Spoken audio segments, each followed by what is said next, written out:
Good evening. Ooh, I'm loud. Good evening and welcome to the Trias Residency for Writers production of Guys and Dolls. I feel theatrical because we're here on the stage that's been the theater department stage, and now we're taking it over. This is our second reading tonight. We have the excellent Dexter Palmer for you, and it's our second reading in the Trias series. We'll have our third from Amelia Gray on November 2nd, but we also have a number of other exciting offerings in the literary world this semester. On October 20th, we will have a reading from Deborah Tall's Afterings, and on November 17th, poet Shira Dent will be visiting. So before I go any further, I would like to ask you all to take a look at your phones and make sure they are extinguished in some kind of semi-final way. So thanks for being here. You're darker than you usually are, so if I squint at you, it's because you did something wrong. I would like to thank a couple of people before I turn the stage over to Jeff Vandermeer, this year's Trias resident, who is going to introduce tonight's visitor. And I'd like to start by thanking Sue Gage, who's somewhere in the shadows, but deserves all of our thanks and makes everything run. And of course, Peter Trias, whose gift made this series possible and made it such that every year we are able to bring a writer of national reputation to come and work with students in a workshop and also to curate this terrific series that we have on campus. I would like to thank also the provost and the English department, both of whose support are inestimable in this endeavor, and Catherine Coles, David Weiss, and Tina Smalldown. And you. We need you in the audience, and you guys are here tonight, and we count on your support. So thank you so much for coming. And now I will turn things over to Jeff.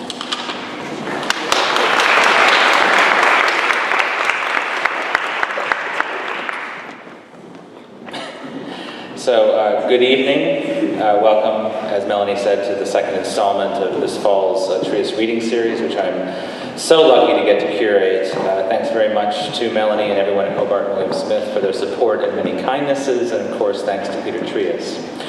Tonight we have a marvelous writer reading from his new novel from Vintage, followed by a Q&A and a signing session. Our guest tonight, Dexter Palmer, holds a PhD in English literature from Princeton University, where he completed his dissertation on the novels of James Joyce, William Gaddis, and Thomas Pynchon, and where he also staged the first academic conference held at an Ivy League university on the subject of video games. I first met Dexter Palmer when the New York Times assigned me his first book, The Dream of Perpetual Motion, for review. I loved the novel, which was sophisticated, smart, so well written, and very different in how it mixed retrofuturism with nods to Shakespeare's The Tempest and also to The Wizard of Oz. That novel appeared on several years' best lists and was one of Kirkus's books of the year.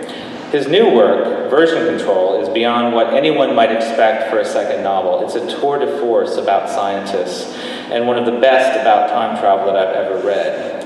As Melanie has said in the lead-up to this event, Palmer is a novelist with an abundance of things to say about life, about time, and about the essence of the universe. Luckily, with Version Control, he also has the chops and eloquence to make those things sing. Palmer's book is about practically everything, from race to media to scientific method to the terrible vagaries of love. As the son of an entomologist and a research chemist who grew up amid the triumphs, failures, and politics of a fire ant research lab, I was struck by just how well Palmer captures the sometimes messy lives of scientists and how well he portrays some of the challenges and subjective aspects of science that the general public often glosses over. I also learned, to my eternal delight from Dexter this morning during his class visit, that astrophysicists are regularly studied by sociologists for their theses, and that there are vast studies of astrophysicists performed by sociologists out there somewhere lurking on the internet. And as the co-editor of an anthology of a century's worth of time travel stories, I can tell you that reading Version Control was an eye-opening experience too. What Palmer has achieved with his tale of time distortions and of the variant paths that life can take is a work that has extraordinary clarity given the complexity of the issues and the attention given to the characterizations. It is, as Palmer told my class today, in part accomplished by a structure that's like a performance with spinning plates, making sure to keep more and more plates spinning on rods, building to a crescendo of so many plates spinning, you're sure it'll all come crashing down beyond anyone's control. But then slowly, slowly, with the same consummate skill, fewer and fewer spinning until everything comes to a complete stop, without a single plate broken. And yet, at the end, you're somewhere different than you were before. Only a novelist with an amazing amount of talent could achieve some of these effects. Perhaps it is no coincidence that Palmer has spent a great deal of time studying the so-called encyclopedic fiction writers like Pynchon and Gaddis and Joyce, writers whose works seem both long enough and generous enough to contain the entirety of the world. Well, Palmer, in this novel, does it in ways that are both striking and strikingly invisible, the reader carried along by the power of a narrative that is immersive, ambitious, and deeply humane. What's more, in creating a work that his editor half-jokingly referred to as a grand unified theory of failure, Palmer pushes back against, as he put it, the requirements of narrative to resist writing about failure, and the default in much science fiction, where the science always works and the results are always positive in a sense, even though this approach is exactly the one that gives real scientists fits in fiction, since failure, since trying and retrying and being patient, are some of the hallmarks of good scientific process. None of this would work if at the same time Palmer's novel wasn't so beautifully layered, so carefully thought out in ways that allow the novel's characters to have purpose, significance, and depth. That Version Control also contains a powerful examination of and satire of our information age is what makes the novel a tour de force, in my opinion. The ways in which an electronic version of the president becomes the concierge to people's lives, even in restaurants, and the spot-on commentary on the intrusive element of apps in our daily existence, expressed through a dating site integral to the novel's plot, and which allows Palmer to juxtapose our basic humanity against the potential dystopia of the tools we allow to make decisions for us. At the center of the novel, too, is a complex and often tangled relationship between a husband and wife, and between the members of a lab devoted to creating a time machine. Life is messy and doesn't always have the kind of resolution or results we would like, just like experiments in the laboratory. The final triumph of the novel is that it leads the reader not to what they expect, but to what they didn't expect, but very much needed. This takes a rare discipline and a quiet daring. The result, then, is both profoundly moving and prescient. Very few novels that tackle the subject of modern technology can expect to have much of a half-life, but Version Control seems up to the minute and yet also timeless. It's no surprise, then, that Version Control earned the coveted quadruple crown, starred reviews in the Library Journal Publishers Weekly book list in Kirkus, while also receiving abundant praise from BuzzFeed and the Washington Post, among others. As NPR wrote in their review, every word is worth savoring, while expressing astonishment that the author could deal with so many big ideas while writing a novel that's also such a page-turner and so personal with regard to its characters. So please join me in giving a warm welcome to Dexter Palmer.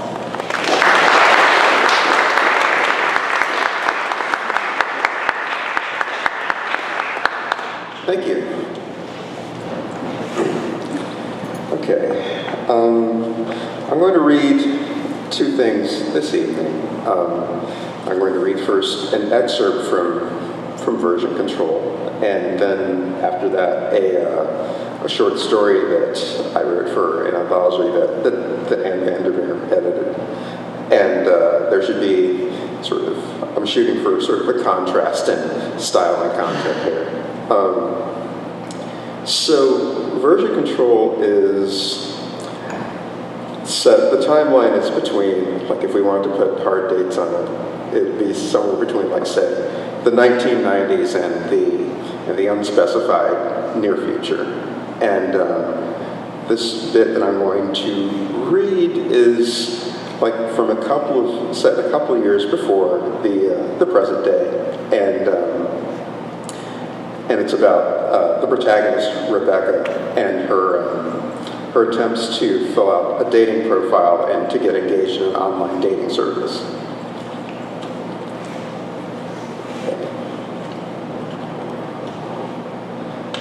A A couple of days later, working on and off, she'd gotten the profile as good as she could get it. She'd listed a selection of books she liked that would make her look smart but not egg-headed. She'd said she loved to laugh, trite but true, and everyone else was saying it, so she didn't want to seem like the girl who sits in the corner of a party with a frown on her face. She said she liked peace and quiet, but also the energy of clubs or night in the city. She'd scattered a few emoticons through her text, even though using them made her feel like a failure when it came to using the English language. But again, all the other women were doing it, and she didn't want to seem humorless. She said she loved a nice glass of wine. For some reason, she found it difficult to express herself, like she could have in an email or even a text message. There was some intangible thing about the site itself that made everyone seem sort of the same. It wasn't that they were boring, exactly. If anything, people were always going on in their dating profiles about how they were the exact opposite of boring, even as they all listed the same 5 things they wouldn't be able to do without in life. But they weren't nearly as interesting in their descriptions as they would probably be if you met them by chance out in the world. It was as if the questions that were meant to serve as conversation starters worked instead to make everyone seem equally bland and anonymous. Once Rebecca started getting messages from guys, and it took about 3 days for them to start arriving in force, she started to understand why the profiles of some of the women she'd looked at before she filled out her own were so bizarrely defensive. Surely it would have been easier not to have a profile on lovability in the first place than to spend thousands of words describing the kinds of guys you didn't want to talk to. Let me just state this right up front before you start reading about me, because I do not want to waste your valuable time. Do not message me if you're over 35, if you're married, if you're just looking to have a good time, because I'm not a good time girl. If you're not 5'11" or taller, if you're not white, I'm not racist, my parents did not raise me that way. If you're not living in your own place with your own job, or if you cannot write real sentences in real English without using the F word or the B word or the C word.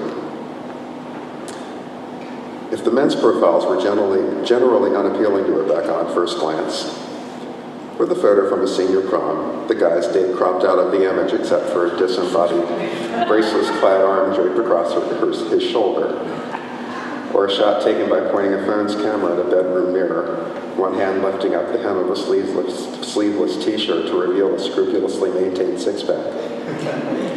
Then the messages they sent were truly awful. They seemed to have been written by men who had learned what little they knew of women by watching James Bond movies through a screen made of cheesecloth.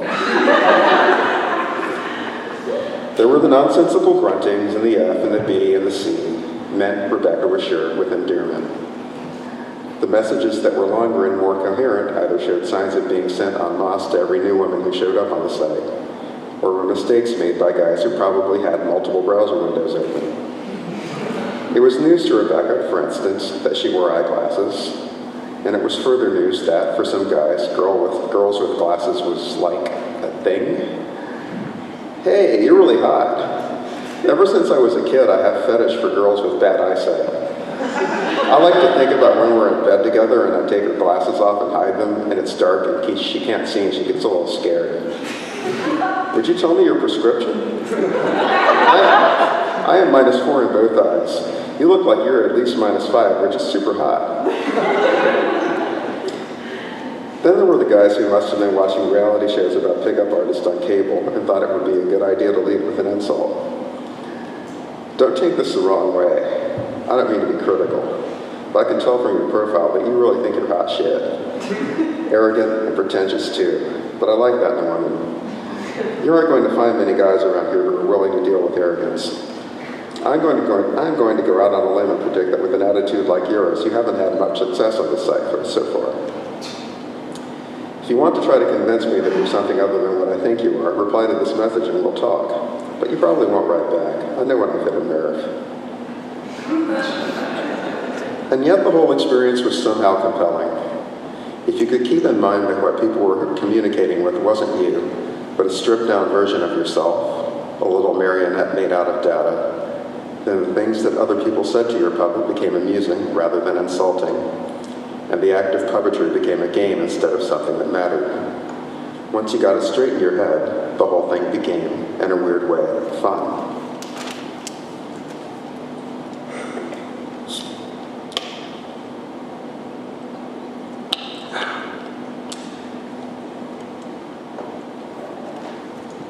days after opening her profile, Rebecca struck gold. Or, if not gold, something that at least held the promise of a precious metal, a shining glint of a vein. Hi, my name is Bradley, and I've just moved out to the New Jersey area from Los Angeles, where I worked in entertainment law. Don't hate me. I took a pay cut for my new job as a corporate consultant in copyright law, but the decrease in my cost of living makes up for it, and my hours are better. However, I don't know many people here, and I'd like to meet someone new. In my free time, I like to go biking. 25 miles on a temperate spring day is not unusual for me. I also like board games. My Scrabble scores come in at around 325 to 350 when I'm playing seriously and sticking to the official dictionary. My chess ELO rating is around 1600, which isn't too shabby. I'd like to invite you to check out my profile. Let's talk if you like. You seem really cool. I'd love to hear from you. Okay, so there were some things about the note that were a little off. The information about taking a pay cut was, she supposed, meant to make him sound selfless, but it came out as self-congratulatory. And all the numbers gave the impression that he was maybe a little anal attentive.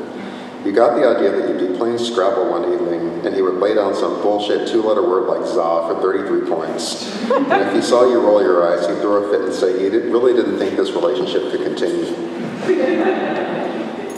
And though he said he thought she was cool, he didn't say why. He gave no real sign that he'd even read her profile in the first place. This might be a batch message, like so many others. But it was so well written. It was amazing to her that she'd come so quickly to find proper grammar and spelling to be a turn-on, but here she was. And the message was polite, too. It didn't just assume that she wanted to screw. Maybe she just wanted to be friends. Maybe if it turned out that she had a chess rating around the same as his, he called her win. She clicked the pulsing heart at the top of the screen, and it quivered as a window sprang open with a text box for her reply to his message. Hey Bradley, nice to meet you. I'm new here too. I mean new to lovability, not new to New Jersey. I haven't been able to escape here and can't figure out why anyone would come here voluntarily, but maybe you'll be able to explain that to me. I have a confession to make. One of the proudest moments of my life was when I was able to play Quadrant in a game against this guy, and it covered 2 triple word score squares. Entertainment law, did you meet any famous people? I rode on a subway with Christopher Walken once in New York City. You would think he'd take cabs everywhere, but there he was, just like the rest of us. Everyone was trying to look like they weren't staring at him. Thanks for getting in touch. He wrote back within a few hours. His favorite Scrabble play, Sizzy with a blank for the third Y. His most memorable celebrity encounter, Marty with Bobby D. And after a flurry of emails during which they exchanged all manner of trivia about themselves, the first R-rated movies they'd seen, their favorite alcoholic drinks, their preferences in ethnic restaurants, they decided to just skip the intermediate step of talking on the phone and meet for a happy hour drink after Bradley got off work on Wednesday. Bradley picked the place, a sports bar in Princeton, which wasn't the most intimate place for a conversation. It was baseball season, and Mets and Phillies games were blaring from the dozens of HD TVs in the place.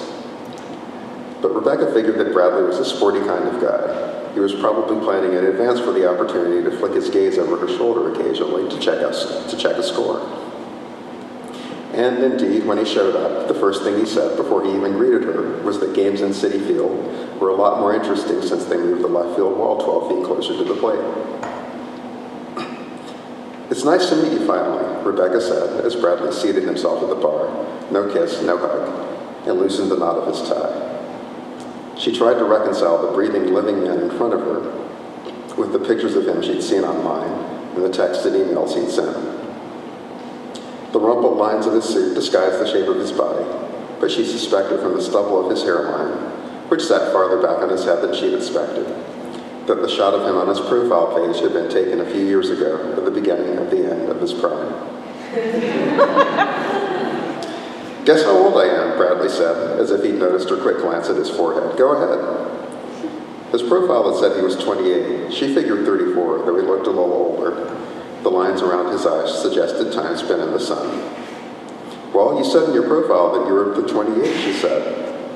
That was maybe a bit of a lie. She pretended to mull it over. 30? 34, Bradley said gleefully. But I don't look like it. That's the crappy thing about these dating sites. They make age into nothing but a number, and they penalize you for having good genes and aging well. If I don't look 34, I shouldn't have to say I'm 34, at least at first. When I'm 60, I'm going to look 40. He placed his hand on hers. It was a little cold, but she repressed a flinch. That was the only lie I told on my profile, and I just confessed to it. The rest of the data I provided you with is correct. Total honesty from here on out. She forced a laugh. Everybody lies a little, she said. Over the next half hour, as she nursed her gin and tonic while Bradley drank his Miller Lite, Rebecca would have ample cause to reflect on the slight strangeness of what he'd said. The rest of the data I provided you with is correct. Bradley was a man made out of numbers.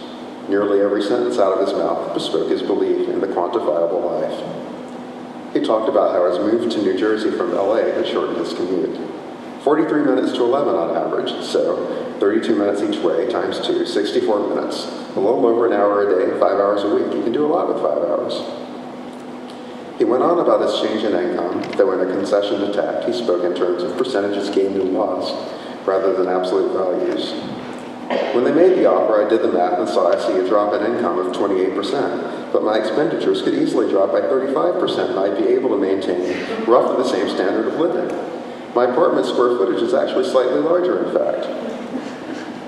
Every once in a while, when he looked up at one of the TVs to see a batter he knew at the plate, he'd cut himself off in mid-sentence to say something like, "Oof, that guy's on the interstate," or "He's just making absolute hash out of his Picoda projections. Good for him." "It's time to transition to more intimate subjects of discussion," Bradley announced, as soon as the bartender brought his second beer. And though said subjects of discussion were, Rebecca supposed, nominally more intimate, they were still primarily data-driven. He described his eating habits. "If I come in above 2,200 calories by the end of the day, I feel like crap the next morning. Miller Lite, 128. With gin and tonic, you're probably ringing up around 200, by the way, depending on the pour. It's not the booze you have to watch out for, but the sugar." Oddly, he mentioned his success on Lovability. "It's trending upward, though it's not at the level it was when I was in the sites in LA. When I first joined, I averaged between 0 and 1 date in a given week. Now it's uptick to between 1 and 2, closer to 2. Even more oddly, he related a statistic he'd heard that he found surprising, that 90% of American adults got cold sores. "It's amazing that, given its prevalence, people treat oral herpes as such a scandalous thing. If you get to a certain age and you've lived an active social life, it's a practical inevitability." As Rebecca's opinion about Bradley shifted from amusement to boredom to active distaste, the responses to his statistical declamations decayed from curt mm-hms to silent nods to blank indifference. Bradley responded by pulling an iPad from his briefcase, loading up a Scrabble app, and placing the tablet in front of her without a word. They played a quick game, and he cleaned her clock, 3:30 to 1:75. "You need to learn how to count tiles so you don't make mistakes like that," he said near the end of the match, his tone more in sorrow than anger. Then he settled the bill, they shook hands, awkward, and parted in silence. Late that night, Rebecca received a message from Bradley that was a hell of a thing. "Dear Rebecca, you may have picked up on my growing disappointment with you this afternoon as our first meeting on rest. I have to say that you seem quite personable in your electronic communications. In person, your behavior is a little lacking in some of the traits that would let you get from a first to a second date with regularity. If Lovability had a rating system, I would award you 2.5 out of 5 stars. However, if it used a scale that only allowed for integral values, I would unfortunately be forced to round down to 2. Here are some suggestions for what you could do to improve the initial impression you make. I hope you take this constructive criticism in the manner in which it is intended. 1. Vary your responses to inquiries. When our conversation began, you seemed quite cheerful and animated, but as it progressed, you became much less so. I asked you a series of questions that were intended to give you opportunities to reveal more about yourself, but you offered only binary answers and then, troublingly, no answers at all. If you want your date to go well, you need to display more interest. 2. Direct the flow of conversation. Dialogue is collaborative. One consequence of your reticence was that I was forced to propose all of the topics of discussion, both before and after the transition to more personal subjects. If you contribute topics of your own that will make you appear more engaged, you should aim to bring up one new subject for every one introduced by your date. 3, take control of the path of the date. If you want the initial meeting to extend beyond the planned drinks, there are many ways you can go about doing this. You can directly say, for instance, "So I wasn't thinking about this when you showed up, but do you have any plans for dinner? I'm starving and I could really go for some pad thai." Or you can make a vaguer, more general statement such as, "After this, I'm up for whatever," or, "Hey, I don't really want to go home yet, Bradley. I'm having a lot of fun." Again, this comes down to a general lack of engagement on your part. Without your feedback, I was left to offer a game of Scrabble, which was not the best way to end the meeting. 4, don't lie about your ability in Scrabble. I won't go into an analysis of your strategic and tactical errors here in the interest of brevity, but your amateurish playing style was quite evident. Now, despite my reservations as expressed above, I really do feel that we had some chemistry. So I'd like to give things another chance. Would you respond to this message within the next 3 days with a suggestion of a place that you'd like us to visit together, or an activity that you believe we would both enjoy? I would be forced to construe a delay of more than 3 days as an unfortunate sign of indifference. I hope to hear from you soon. Best, Bradley. Well, after reading through the whole missive again, the better to get herself good and angry, she poured herself a glass of Chardonnay and prepared to spend about an hour composing a message that would really tell this guy off point by point, because holy shit. But then once she opened the text box and began to type, she looked at the wall of words she was replying to and opted instead for 5 quick keystrokes of NetSpeak. TL::DR. Too long, didn't read. She fired off the message, belted back half the glass, and shut her laptop. Jesus fuck, human beings.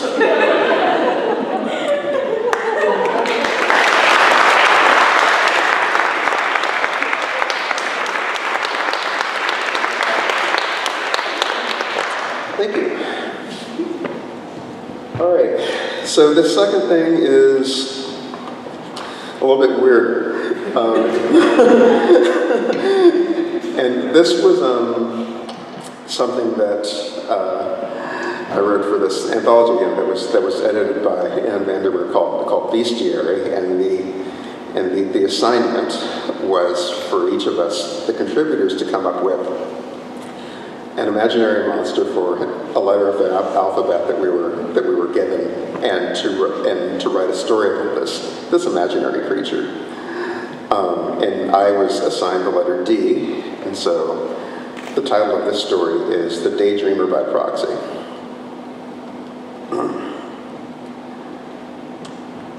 Dear Genirtech employee, hello. We're glad that you're considering serving as the host of a Genirtech Corporation Daydreamer by Proxy. We know that this is not an easy decision to make. This document will provide answers to some of the questions asked frequently by prospective hosts. Over 120 Genirtech employees have chosen to host Daydreamers in the past 3 years, and all of them have gone on to have remarkably productive careers within the company. 73% of hosts have received 1 or more promotions within 2 years of hosting, compared with a 4% promotion rate for the same period across the company as a whole. So we think you'll find hosting a Daydreamer to be an experience that's rewarding as well as fun. Some hosts wonder how they ever got along without them. Why host a Daydreamer by Proxy? Genirtech is a company that lives and dies by its employees. It is your loyalty, hard work, and creativity that have made us the world leader in the field of designer non-sentient life forms. But every day is a hard-fought battle with our competitors in the marketplace, and the Daydreamer by Proxy is a way for you to help ensure your continued loyalty to us in these perpetually difficult financial times. Think, don't you feel more loyalty to Genirtech, more fealty, more love in the morning? You arrive at your desk at sunrise, and your first cup of coffee helps you focus on your task, determining the proper shape of a creature's wing or the best source genome for the medulla oblongata of a specially commissioned servant animal. All problems seem solvable. But in the afternoon, after you have received your cafeteria rations and worked for a few more hours, your mind begins to drift. Even though you love Junior Tech as you love yourself, you cannot focus on the mission-critical task at hand. You would rather ponder a dead romance beyond recovery, or a chess position you abandoned last night in mid-game. You're daydreaming to run out the clock until your shift ends. In short, you're stealing processor cycles from the company. But you're only human, you say. Nonetheless, tasks are not being completed, problems are not being solved, Corps is landing lucrative contracts and eating out lunch. Hosting a daydreamer by proxy will allow you to concentrate on work-related tasks through the afternoon period until quitting time.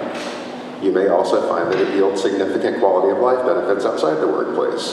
Throughout your day, it will serve as the better angel of your nature. What does the daydreamer by proxy look like? The daydreamer by proxy is the result of the combination of several proprietary genomes held by Genertech, including variants of the silverfish and the Komodo dragon. But it is not human, despite rumors you may have heard. It is about a yard long, an albino, somewhat reptilian, semi-conscious being. An array of 2 rows of 12 slender, translucent legs runs down either side of its body. You'll notice that its face shows evidence of the whimsical nature of its designers. Beneath its snout, its long, drooping whiskers hang down on either side of its squelching sucker of a mouth, while its large pink liquid eyes, not human eyes, display a constant childlike cheer. The daydreamer by proxy is always happy, but it's happiest when it has a home, just as you're happy because you know that you have a home at Genertech. What is the installation process for a daydreamer by proxy? The installation process will be an enjoyable, memorable experience for you. Upon arriving at the Genertech campus, you'll go to the installation hall instead of your usual workspace. You'll be escorted to a room where you'll be shown excerpts from films you loved as a child, while an administered anesthesia starts to take hold. After an hour, clunk, you're gone. While you're sleeping, a team of surgeons will drill an unobtrusive series of 24 holes along your spinal cord and a 25th into the back of your neck, just at the base of the brain. Once that's done, the rest takes care of itself. We simply place in a line the daydreamer by proxy on your back, and all on its own, it inserts its legs into the holes along your spine. And this sounds worse than it really is, but the legs have sharp claw-like appendages, and they'll burrow their way through your vertebrae to make direct contact with your spinal column. Meanwhile, what we call the daydreamer's information tube slides out of the back of its neck into the 25th hole. The tube will then extrude a series of thin filaments that will interface with several of your brain centers, but you won't even feel it. And don't be afraid of any mind control stuff. The daydreamer can intercept and receive signals from neurons, but it can't transmit. It's perfectly safe. The installation process takes about 3 hours. We'll also give you 8 work hours off with pay to become acclimated to your new friend. Then, the next day, you'll be ready to reap the benefits. What are the benefits of a daydreamer by proxy? We're glad you asked. The first, and most significant, is clarity of mind, clarity of purpose. Remember how your mind is in the afternoon, drifting toward that delusional, distorted memory of a love that escaped you.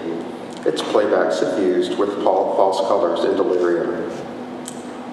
Such is the duplicitous nature of daydreams. Such is their insidious siren's call, luring employees toward the perilous shoals of decreased performance ratings. But once you have chosen to host the daydreamer by proxy, you will no longer be cursed with such afflictions. Your once lazy brain will seek its usual refuge during the late hours of the second shift, to find that your childhood sweetheart's once soft skin has returned to the sandpaper that it truly was, that her once poetic professions of love have returned to the stutters and lies they truly were. For your daydreamer will have taken the burden of your daydreams upon itself. It will wear the false smile that would have crept upon your face. In your place, it will experience the delusional happiness that would have distracted you from your duties. And you will experience the truer, better, more authentic happiness that comes from the accomplishment of a challenging endeavor. Believe us when we say this. Studies show. That sounds great. What else can I expect? Additional benefits include double rations from the cafeteria. You're eating for two now. And an entire made-to-measure wardrobe provided by Tech, suitable for work, play, and formal occasions. Since installation of the Daydreamer by proxy is permanent, they'll find it difficult to shop for clothing off the rack. But no time is too early to step up to the elegance of bespoke fashion. Excellent. I can't wait to get started. We don't blame you. But just so that you're completely informed in accordance with federal law, here are a few examples of the kinds of questions that come to us from hosts of Daydreamers by proxy before and after the installation procedure.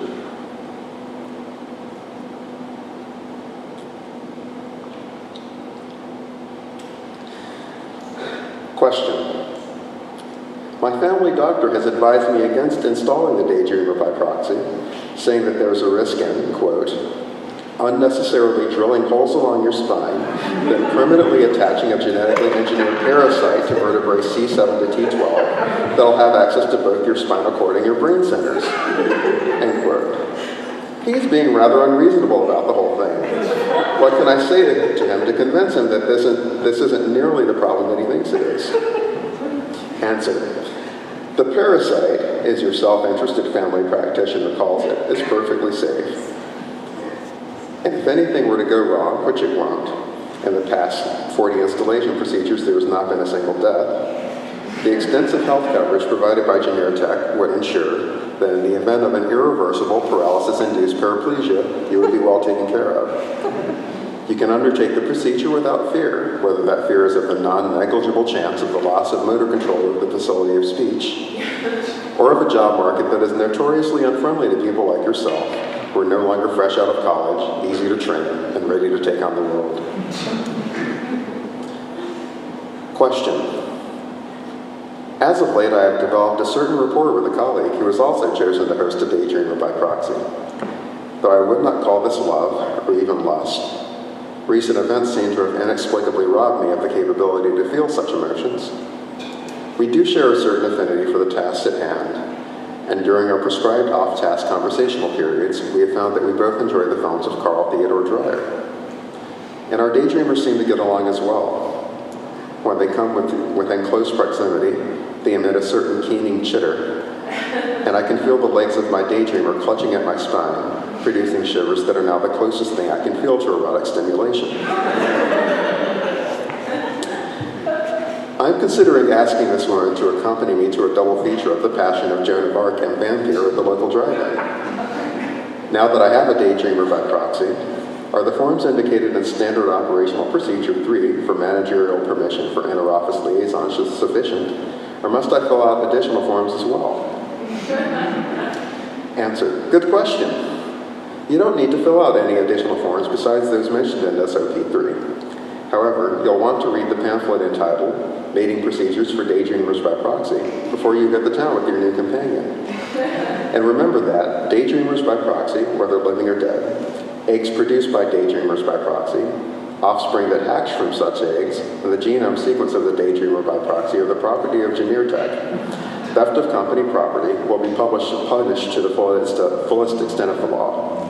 Go get 'em, Tiger. Question. After 6 months hosting the Daydreamer by proxy, I'm discovering some side effects other than the expected slight weight loss, constant hunger, and occasionally unreliable memory. For one thing, according to my wife, the Daydreamer's face is beginning to physically resemble mine. Its eye color has changed from pink to brown, and its cute little Fu Manchu mustache has fallen off. Now it does that little thing with its mouth that you do when you're thinking hard, my wife says. It's kind of cute. In addition, it has begun to speak on occasion. Its voice sounds like a poor imitation of mine, as if its throat is lined with gravel. No one would mistake its speech for my own, but it is somewhat embarrassing when I am deeply engaged in a task in my workspace, and the Daydreamer suddenly blurts out, "Taste this foie gras, taste it." Or, "Aw, yeah, back that on up over here, baby." Also, the Daydreamer by proxy is seducing my wife. Though we have marital difficulties that are proving insurmountable, My wife and I still sleep in the same bed out of long habit. However, I sleep on my side with my back to her, which leaves the daydreamer facing her. Recently, I woke in the middle of the night to hear the daydreamer's raspy whisper. "Do you remember our first time?" it said. "We packed a picnic basket with decadent delicacies, broke into the abandoned opera house, and ascended to the darkened stage. Oh, at first we tried to practice restraint and decorum, but in the end we couldn't help ourselves. The feast ended with us smearing marmalade all over our faces and dousing each other's bodies with anisette. And then the second shameful feast that followed. Do you remember?" My wife stifled a giggle. "Yes, the shame, she whispered back. "Make me feel it again." The daydreamer's legs contracted tightly in my back, hard enough to make my feet kick. My wife has never giggled like that for me, and we have never even been inside an opera house. Opera gives me hives. Our first kiss was in the linen aisle of a Walmart. What on earth is going on here? What is to be done? Answer: relax, this is normal. All right.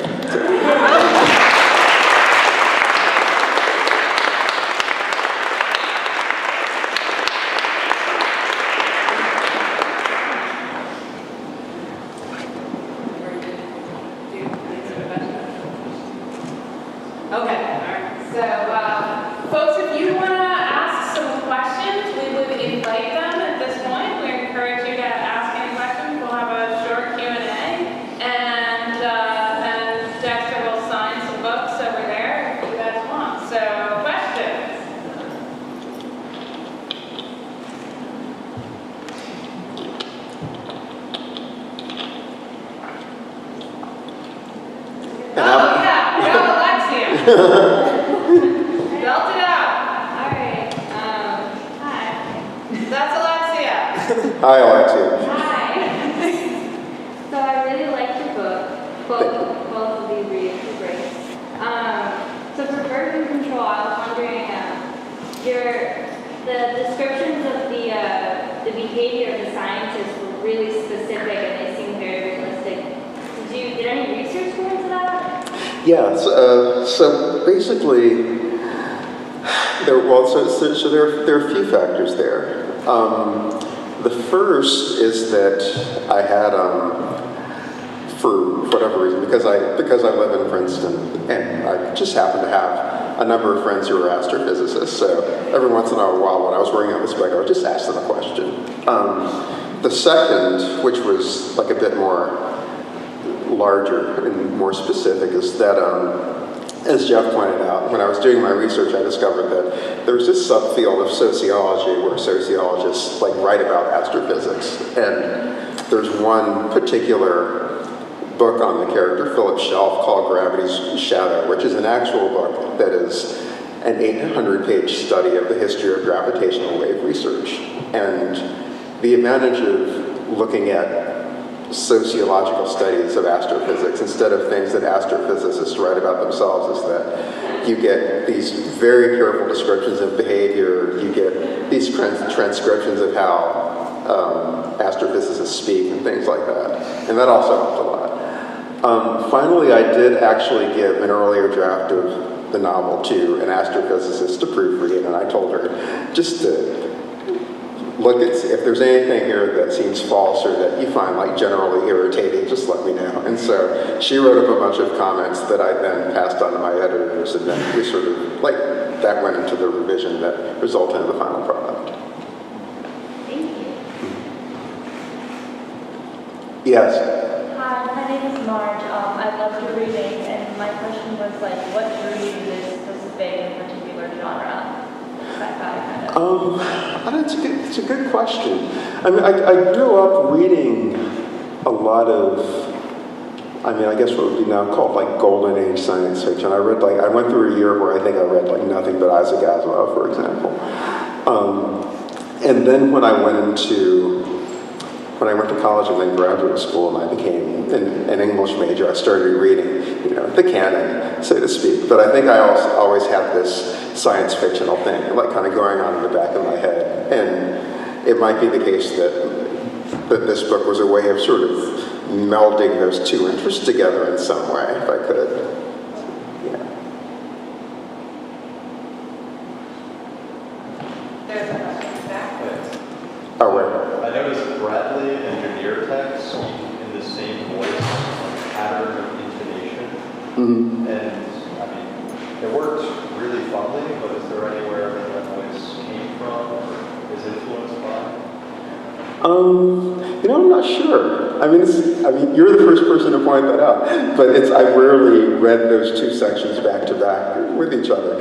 I mean, I'm pretty sure that I have like a number of like kind of voices that I go to, and sort of flat, nerdy, slightly unaware of what's going on is one of them that I kind of use for comic effect. Yeah.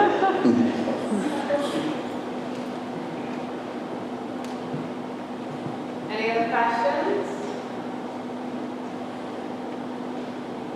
Jeff? If you had to choose between Thomas Pynchon and William Gaddis, which one would you choose to take to a desert island with you? Oh, jeez. The book.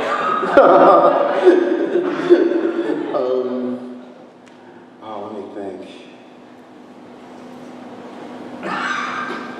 Pynchon by a hair. Pynchon's funnier.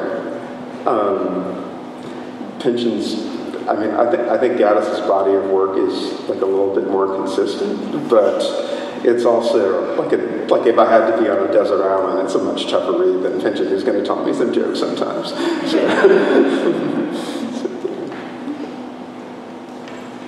Yeah. When you approached your anthology, what influenced your decision to showcase certain points in the story? Say when The short story book was an anthology, right? Yeah, it was one episode, one story submitted for an anthology that I had to do. Yes. So I That's okay.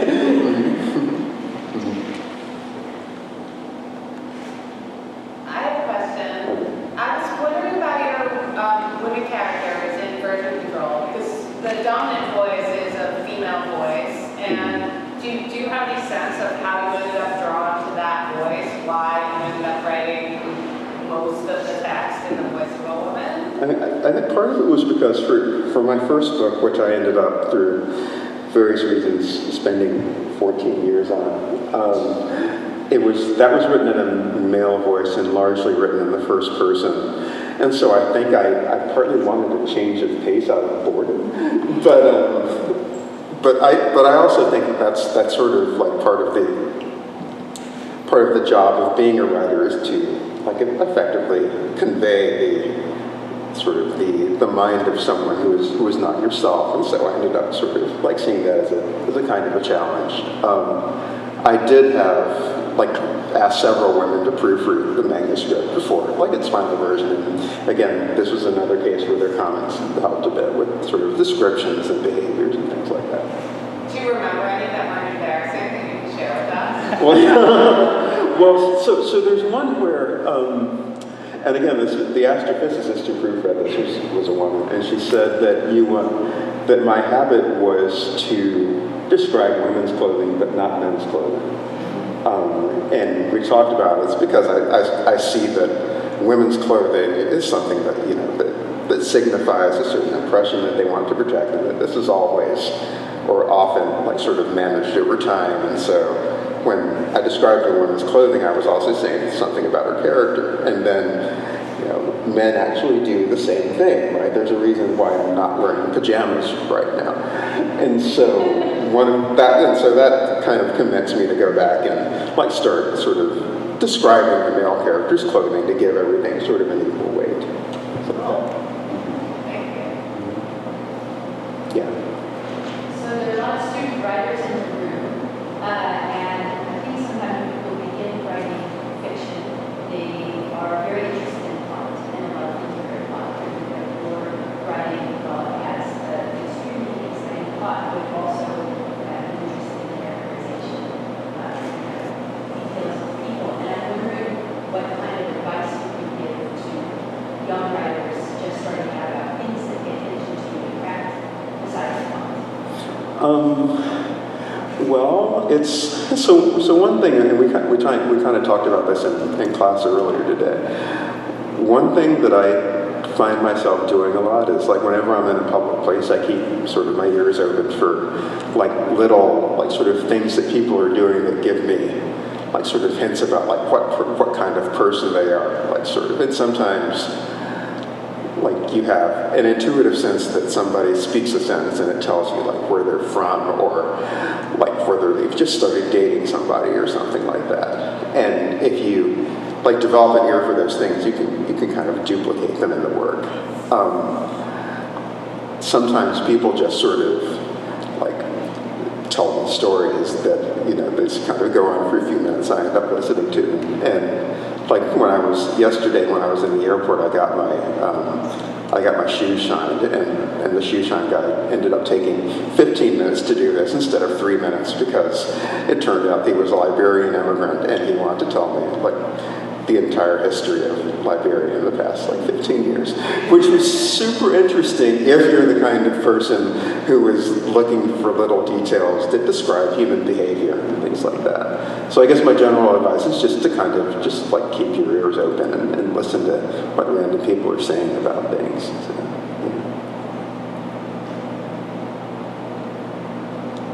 yeah. Just out of curiosity, all of the messages and profiles from Lovability, were those entirely fabricated, or were there some pulled like directly from actual dating websites? They are largely fabricated. That said, when I was doing the research, one woman who was on OkCupid let me look at the messages that guys were sending her, which is greatly entertaining. She had on her profile, she said, "I'm looking for a feminist," and she would get back, "But men aren't feminists, LOL," and things like that. So, yeah, it was, yeah. So that was fun. Yeah. I have a question about the daydream by Fox. So like when you were creating this monster, did you have like a clear image of it in your head, or was it sort of like made as you went along? I knew that it needed to do something with the human spine, so that governed some things. I mean, but one of the reasons I got interested about it in this anthology was that it was promised to me that each story would be illustrated, and so I was also like, what do I want to make somebody draw? So that was part of it. So.